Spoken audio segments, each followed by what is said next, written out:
student, myself Manoj Javati from YouTube channel of The Sunshine School, Jakhania, Gazipur. Today I teach mathematics of class 8 of chapter 2 exponent and power. Okay students, आज हम लोग chapter 2 में exponent and power को पढ़ेंगे। Exponent और power को समझिए कि जो चैप्टर 2 है एक्सपोनेंट एंड पावर, तो एक्सपोनेंट या एंड पावर क्या होता है उसके बारे में हम लोग जानेंगे। इसके बाद उससे रिलेटिव जो एक्सरसाइज होगी उसे हम लोग सॉल्व करेंगे। एक्सपोनेंट में कुछ लॉ होते हैं, कुछ नियम होते हैं, उन्हीं के बेस पे हम लोग क्या करते हैं, क्वेश्चन को सॉल्व करते हैं, एक्सरसाइज को सॉल्व करेंगे। ओके, चलिए एक्सपोनेंट के बारे में जानते हैं। Exponent, the exponent of a number show how many times the number is multiplied. Exponent of A number, exponent का जो नंबर होता है ये शो करता है कि वह नंबर कितने बार मल्टीप्लाई किया गया है। ओके, अब इसके बाद exponent are denoted by superscript. अब जान लीजिए कि सुपरस्क्रिप्ट और सबस्क्रिप्ट क्या होता है। मैथमेटिक्स में दो चीज है, सुपरस्क्रिप्ट और सबस्क्रिप्ट। तो जब हम किसी नंबर को, ध्यान से देखिए, जब हम किसी नंबर को अगर यहाँ पे 2 के पावर 3 लिख दिया इस तरह से, इसको क्या बोलते हैं, सुपरस्क्रिप्ट बोलते हैं। अगर यही आप लिखा होता है केमिकल फार्मूले में O2, तो इसे क्या करते हैं, सबस्क्रिप्ट करते हैं। ठीक है, तो जब पावर या एक्सपोनेंट के रूप में किसी नंबर के ऊपर लिखा हो तो उसको सुपरस्क्रिप्ट, और इस तरह से ऑक्सीजन को डिनोट करते हैं O2 से, तो O2 इस तरह से लिखा जाता है, इसको सबस्क्रिप्ट बोलते हैं। ओके स्टूडेंट्स, चलिए इसके बाद कह रहा है कि the base number tells what number is being multiplied. Base number यह बताता है कि कौन सा नंबर कितने बार मल्टीप्लाई किया गया। और the exponent is also known as index or power. जो एक्सपोनेंट होता है उसको हम इंडेक्स या पावर के रूप में जानते हैं। इसीलिए किसी भी नंबर के ऊपर ऐसे लिखा है कि इसको पढ़ेंगे 2 to the power 3। Okay students, अब देखिए एग्जांपल है a multiply a multiply a multiply a multiply a multiply dot dot dot dot n। Okay, तब इसको हम लिख सकते हैं a to the power small n, यानी कि जितने बार यह नंबर रिपीट करेगा उसी को पावर के रूप में हम काउंट करके लिख देते हैं।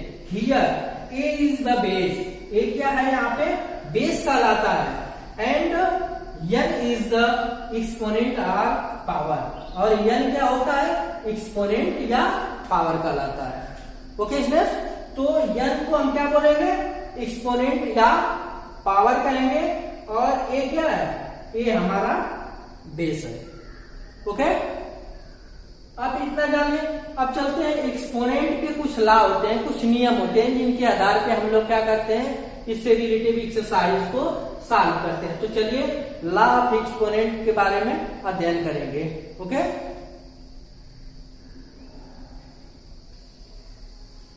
ओके स्टूडेंट्स, तो लॉ ऑफ इंटरनल एक्सपोनेंट के बारे में हम लोग अध्ययन करेंगे। तो law of exponent, law of exponent को समझेंगे, इसी के बेस पे हम लोग क्या करेंगे, एक्सरसाइज को सॉल्व करेंगे। फर्स्ट लॉ है a to the power m multiply a to the power n equal to a to the power m plus n।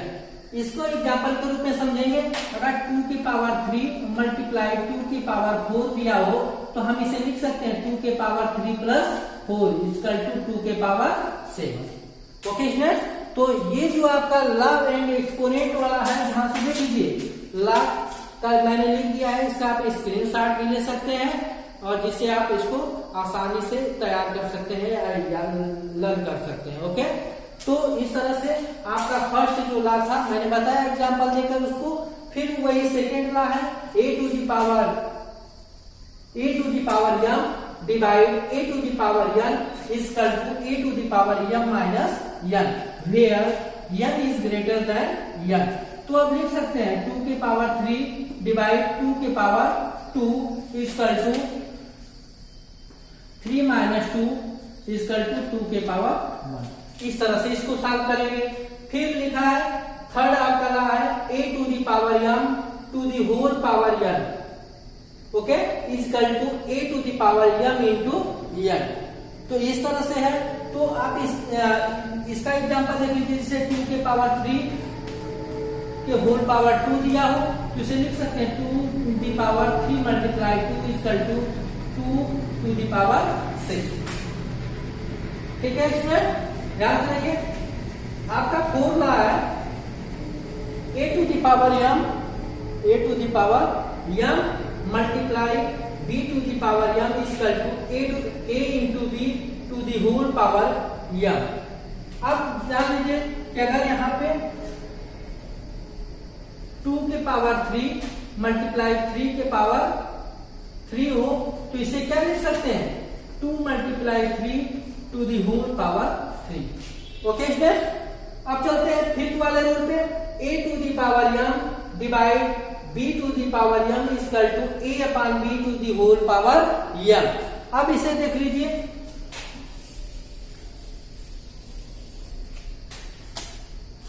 यहां पे देखिए अगर 2 के पावर यहां पे क्या हो 3 हो और डिवाइड 3 के पावर 3 हो तो इसको लिख सकते हैं 2 upon 3 to the whole power 3। Okay students, अब देखिए आपका 6 जो है law a to the power 0 equal to 1। आप ये इस चीज को तो मैथमेटिक्स में जान लीजिए कि चाहे नंबर हो चाहे वो अल्फाबेट हो कोई भी हो, अगर उसकी पावर 0 दिया हो तो उसकी वैल्यू हमेशा क्या है 1 होती है। जैसे a to the power 0 equal to 1, अगर इसी को 2 दी पावर 0 को क्या लिख सकते हैं 1 ही लिखेंगे।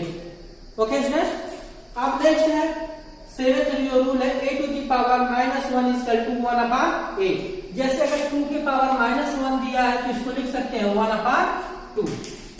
अगर 2 इस तरह दिया है, ध्यान दीजिएगा, अगर 2 के पावर -2 दिया है तो इसको लिख सकते हैं 1 अपॉन 2 टू दी पावर 2। इस तरह से लिख सकते हैं।